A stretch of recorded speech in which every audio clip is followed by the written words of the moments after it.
Oke, baiklah, perkenalkan nama saya Jerry Saputra Sidaputar dengan NIM 524123022. Saya dari kelas TEC 2024. Jadi pada video kali ini saya ingin menjelaskan beberapa soal yang diberikan oleh dosen pengampu saya pada mata kuliah elektronika daya.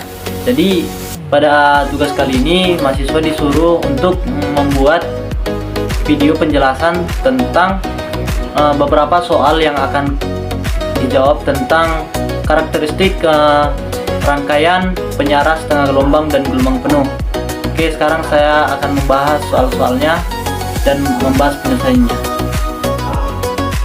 Oke, baiklah, kita akan lanjut ke pembahasan soal yang dimana pada soal kali ini kita akan membahas soal-soal yang membahas analisis karakteristik dan performa rangkaian penyaras satu fasa, yaitu penyaras setengah gelombang dan penyaras gelombang penuh. Nah, jadi pada soal pertama kita masuk pada soal analisis matematis yang dimana disebutkan di sini sebuah rangkaian penyaras gelombang satu fasa dihubungkan ke sumber tegangan Vs sama dengan 220 sin 100 pt volt dengan beban resistif R sama dengan 10 ohm. Nah, di sini disuruh hitunglah A, tegangan keluaran rata-rata VDC pada beban, dan B, arus rata-rata atau IDC. Nah, jadi pada soal sudah diketahui bahwa Vs nya itu 220 sin 100 pt dan R sama dengan 10 ohm. Maka dari situ kita dapat mengetahui bahwa Vm atau tegangan puncaknya itu adalah 220 volt. Untuk penyaras setengah gelombang atau VDC, rumus tegangan DC rata-rata adalah VDC sama dengan Vm per Pi, yang dimana tadi Vm nya sudah diketahui 220 volt per Pi, yang dimana Pi itu sudah kita ketahui bahwa jumlahnya itu 3,14. Jadi 220 per 3,14 kurang lebih 70 volt. Jadi artinya walaupun tegangan puncaknya tadi 220 volt, nilai rata-rata DC yang dihasilkan hanya sekitar 70 volt. Kenapa? Karena hanya setengah gelombang yang digunakan. Oke, sekarang kita akan mencari arus rata-rata atau IDC. Untuk arus rata-rata IDC kita menggunakan hukum Ohm, yang dimana IDC itu adalah V per R, yaitu VDC IDC sama dengan VDC per R. Jadi tinggal kita bagikan saja 70 per 10, ya hasilnya adalah 7 ampere. Oke, sekarang kita masuk pada soal yang kedua.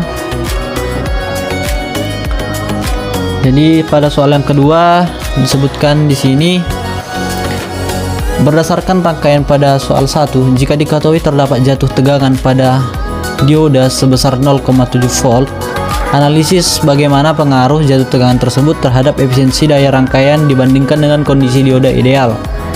Jika ada drop tegangan 0,7 volt, maka tegangan puncak efektif menjadi Vxnm sama dengan 220 dikurang 0,7 sama dengan 219,3 volt, dan tegangan DC barunya itu menjadi Vxn DC sama dengan 219,3 per Pi, kurang lebih hasilnya itu 69,8 volt, dan arus rata-rata baru sama dengan I aksen DC sama dengan 69,8 per 10 sama dengan 6,98 ampere.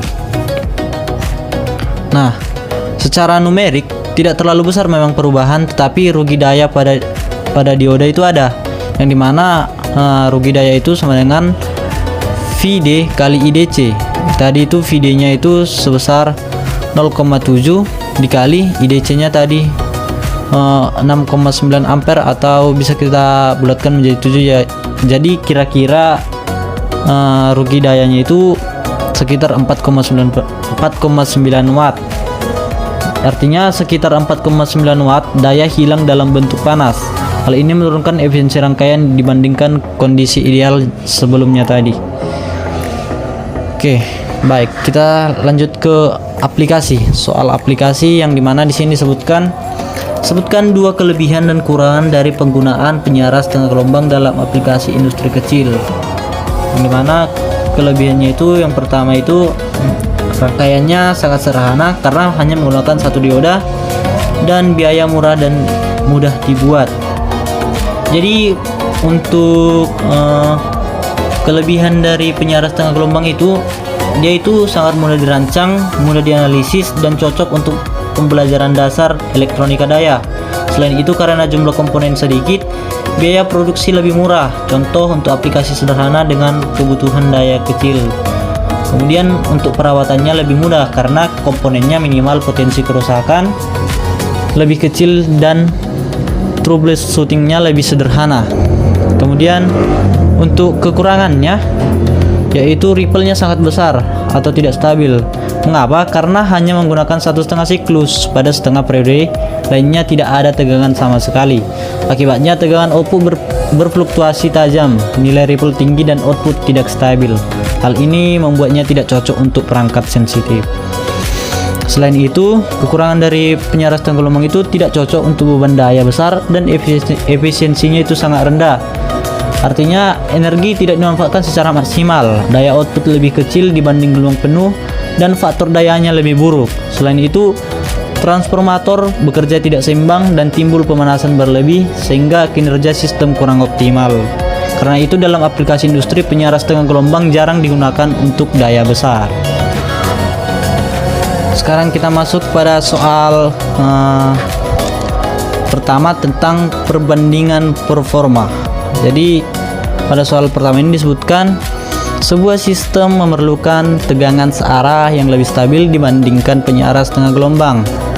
Jika menggunakan penyaras gelombang penuh, tipe jembatan bridge rectifier dengan input 220 VRMS, hitunglah nilai tegangan rata-rata atau VDC. Nah, untuk penyaras gelombang penuh, VDC itu sama dengan 2 Vm per Pi.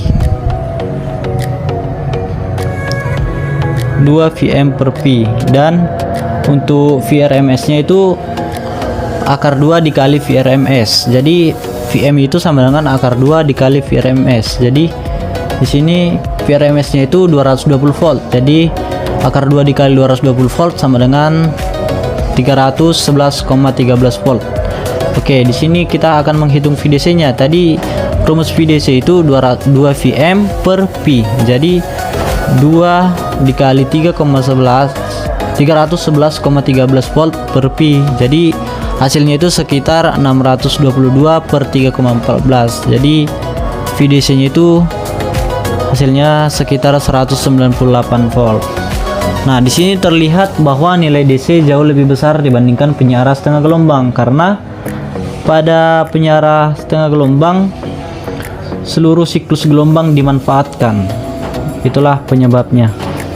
Kemudian kita lanjut pada soal kedua, yaitu analisis filter. Pada rangkaian penyaras gelombang penuh ditambahkan sebuah kapasitor filter C secara paralel dengan beban R. Pertanyaannya, jelaskan secara teknis bagaimana filter tersebut dapat memperkecil tegangan riak atau ripple voltage. Yang kedua, apa yang terjadi pada VDC jika nilai kapasitansi kapasitor diperbesar? Jelaskan alasannya. Nah, di sini secara teknis, saat tegangan naik, maka kapasitor mengisi hingga mendekati Vm. Namun saat tegangan turun, kapasitor melepaskan muatan ke beban, yang akibatnya tegangan tidak turun drastis. Kapasitor bekerja sebagai penyimpan energi sementara dan ripple berkurang karena variable itu 1 per Fc, yang dimana semakin besar C maka ripple makin kecil. Itulah penyebabnya. Namun jika C diperbesar, ripple semakin kecil dan tegangan DC mendekati tegangan puncak, output makin stabil. Nah, namun pada kondisi ini arus pengisian awal menjadi lebih besar sehingga komponen harus dirancang lebih kuat karena bisa membebani dioda atau trafo. Oke, sekarang kita lanjut pada soal yang terakhir, yaitu tentang studi kasus atau case method. Jadi di soal studi kasus ini disebutkan sebuah perangkat elektronik sensitif membutuhkan suplai daya dengan riak ripple minimal antara penyaras setengah gelombang dan gelombang penuh. Manakah yang lebih efisien untuk digunakan? Berikan analisis Anda berdasarkan faktor rugi-rugi daya. Jadi penyiaran setengah gelombang penuh itu lebih efisien. Kenapa? Karena penyiaran setengah gelombang itu menggunakan 2,5 siklus, daya lebih maksimal dan ripple-nya lebih kecil. Karena menggunakan 2,5 siklus, maka dayanya itu menjadi lebih maksimal dan ripple-nya lebih kecil. Frekuensi ripple 2 kali lipat 100 Hz, lebih mudah difilter, efisiensi lebih tinggi dibanding setengah gelombang. Namun, walaupun pada rangkaian bridge terdapat 2 dioda aktif yang menyebabkan drop tegangan lebih besar, secara keseluruhan performanya itu tetap lebih unggul dibanding penyiaran setengah gelombang. Nah, itulah penjelasan dari soal-soal yang dapat saya jelaskan. Dari analisis ini dapat disimpulkan bahwa penyiaran setengah gelombang cocok untuk aplikasi sederhana dan daya kecil karena rangkaiannya sederhana dan mudah. Namun untuk kebutuhan tegangan DC yang lebih stabil dan efisien, penyiaran gelombang penuh dengan filter kapasitor merupakan pilihan yang lebih baik. Sekian penjelasan dari saya, terima kasih.